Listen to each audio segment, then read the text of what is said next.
वो जिसका एक ही बेटा हो, भूखा 8 पहरों से, बताओ अहले दानिश तुम, वो गंदम ले या तख्ती। अस्सलामु अलैकुम वरहमतुल्लाह। मेरे बहुत ही प्यारे दोस्तों और मेरी प्यारी प्यारी बहनों, आजकल दुनिया की यही हकीकत है कि जब जेब में वजन हो तो बात में भी वजन आ ही जाता है। आपने सिर्फ ये छोटा सा अमल करना है। इस अमल को बच्चा बच्चा कर सकता है। इस अमल को करने के बाद आप इंशाल्लाह मुझे खुद मैसेज करके बताएंगे कि शाह साहब मेरे तमाम मामलात हल हो गए, मैं कामयाब हो गया। रात को ये अमल करके सो जाएं। जो दिल में सोच कर, जो दिल में ख्वाहिश रख कर ये वजीफ़ा किया होगा वो पूरा हो जाएगा, चाहे कारोबार के मतलब हो या दौलत के हवाले से हो। इस अमल से आपको इतने पैसे मिलेंगे कि आप सोच भी नहीं सकते। आपके पैसों में बरकत आना शुरू हो जाएगी।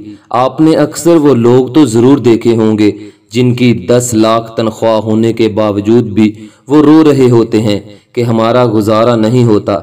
वजह क्या है? वजह यही है कि उनके पैसों में बरकत नहीं है। और दूसरी जगह वो बंदा जिसकी 30-40 हज़ार तनख्वाह है और उन पैसों से उसका अच्छा खासा गुजारा हो रहा होता है। अगर आप भी ये अमल कर लेंगे तो गायबी तरीके से दौलत आना शुरू हो जाएगी और जो पैसे घर में होंगे वो आप खर्च करते करते थक जाएंगे, मगर कम नहीं होंगे बल्कि बढ़ते जाएंगे। इसी दौरान आपको एक वाक़या सुनाता जाऊं। एक शख्स ने इमाम अबू हनीफा रहमतुल्लाह अलैह से अर्ज़ किया कि मैंने कुछ रुपए एक जगह छुपा कर रख दिए थे, अब वो जगह मुझे याद नहीं आती, मैं क्या करूं? इमाम साहब ने फरमाया कि ये कोई फ़िक़ा का मसला तो नहीं जो तुम मुझसे पूछने आए हो। फिर जब उस शख्स ने ज़्यादा इसरार किया तो इमाम साहब ने कहा कि आज रात तुम तमाम रात नमाज पढ़ो, इंशाअल्लाह अल्लाह कोई सूरत पैदा कर देंगे। चनाचा उस शख्स ने रात को नमाज पढ़ना शुरू ही किया था कि उसे याद आ गया कि उसने रुपए कहाँ रखे थे, और तमाम नमाज वो फौरन छोड़कर पैसों को निकालने के लिए भाग खड़ा हुआ। सुबह को वो दौड़ा हुआ आया और इमाम साहब को तमाम वाक़या सुनाया। इमाम साहब ने फरमाया, हाँ, शैतान कैसे बर्दाश्त करता कि तुम सारी रात नमाज पढ़ते रहो, फिर भी तुम्हें चाहिए था कि सारी रात नमाज पढ़ते रहते। कुर्बान जाऊं मैं इमाम अबू हनीफा रहमतुल्लाह अलैह की बसीरत पर कि कैसा अदीमुल मसाल हल तजवीज़ फरमाया कि उस शख्स का काम भी हो गया और नमाज की तलकीन भी फरमा दी। जब अल्लाह मदद करता है, फरियाद सुनता है तो पता भी नहीं चलता। ये अमल आपको मालामाल कर देगा, आपके सारे गम दूर कर देगा, क्योंकि अल्लाह रब्बुल इज़्ज़त का वादा है जो मुझको याद करेगा मैं उसे याद करूंगा। ये जो मैं आपको आयत बताने लगा हूँ, इस आयत को आपने 41 बार पढ़ना है। और 41 बार कैसे पढ़ना है कि आपने अव्वल आखिर एक एक मरतबा आयतुल कुर्सी पढ़नी है। आपने सबसे पहले आयतुल कुर्सी पढ़नी है, अल्लाहु ला इलाहा इल्ला हुवल हय्युल कय्यूम। ये आयतुल कुर्सी आप अपनी स्क्रीन पे देख रहे हैं, ये आपने मुकम्मल पढ़नी है। एक मरतबा मुकम्मल पढ़ने के बाद आपने ये आयत पढ़नी है जो आप अपनी स्क्रीन पे देख रहे हैं। इस आयत को आपने सिर्फ 41 मरतबा पढ़ना है। इसके लिए आप तस्बीह का इस्तेमाल भी कर सकते हैं। ये मैं आपको आयत एक मरतबा पढ़ के सुना देता हूँ। बिस्मिल्लाहि अल्लाहुम्मा जन्निबना शैताना व जन्निबिश शैताना मा रज़क़तना।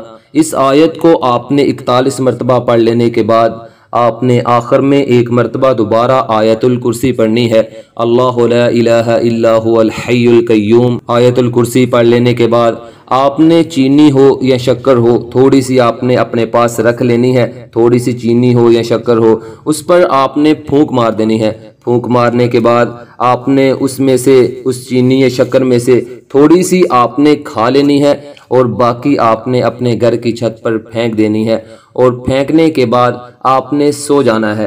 ये अमल आपने सिर्फ और सिर्फ 3 दिन करना है। तीनों दिन ही आपने चीनी हो या शक्कर हो, जैसे मैंने आपको ये अमल बताया है ऐसे ही आपने करना है। यकीन जाने ये 3 दिन करने के बाद आपके तमाम मसले हल हो चुके होंगे। घर में बेशुमार रिज़्क आना शुरू हो जाएगा। अगर किसी से कर्जा लिया है तो उसका बंदोबस्त हो जाएगा। गायबी तरीके से अल्लाह आपकी खास मदद करेगा, क्योंकि आपने ख़ास अल्लाह को याद किया है और सिर्फ अल्लाह ही के लिए आपने ये अमल किया है, अल्लाह को राज़ी करने के लिए। और जब वो अल्लाह राज़ी हो तो फिर सारे गम ख़त्म हो जाते हैं। आपके सब काम खुद ब खुद होते हुए नज़र आएंगे। आपको हर तरफ से खुशखबरी मिलेगी, कामयाबी कदम चूमेगी और मालो दौलत कभी ख़त्म नहीं होगा। इस वजीफ़े को अपने प्यारे बहन और प्यारे भाई और प्यारे दोस्तों के साथ भी शेयर करें ताकि उनकी भी हेल्प हो सके। और मेरे जिन प्यारे भाई और बहनों ने दुआ के लिए मुझे मैसेज किया था, ऐ अल्लाह, जिस किसी मेरे भाई और बहन ने जिस किसी मकसद के लिए जो भी दिल में तमन्ना आरज़ू रख के, ऐ अल्लाह, उन्होंने मुझे मैसेज किया है, ऐ अल्लाह उनकी तमाम परेशानियों को दूर फरमा। ऐ अल्लाह उनके घर में बेशुमार करोड़ों रहमतें और करोड़ों रिज़्क़ अता फरमा। ऐ अल्लाह उनके घर में गायबी तरीके से मालो दौलत का नज़ूल फरमा। ऐ अल्लाह उनको कर्ज़ों से रिहाई अता फरमा। ऐ अल्लाह उनकी जो भी परेशानी है, अगर कोई बीमार है, ऐ अल्लाह उसे शिफायाब फरमा। ऐ अल्लाह उनके दिल में जो भी आरज़ू तमन्ना है, ऐ अल्लाह उसको पूरी फरमा और उनकी मदद फरमा। आमीन सुम्मा आमीन या रब्बुल आलमीन। तो तब तक के लिए कायम अली शाह को दीजिए इजाज़त। दुआओं में याद रखिएगा। बहुत सारा प्यार। ओके, अल्लाह हाफिज़।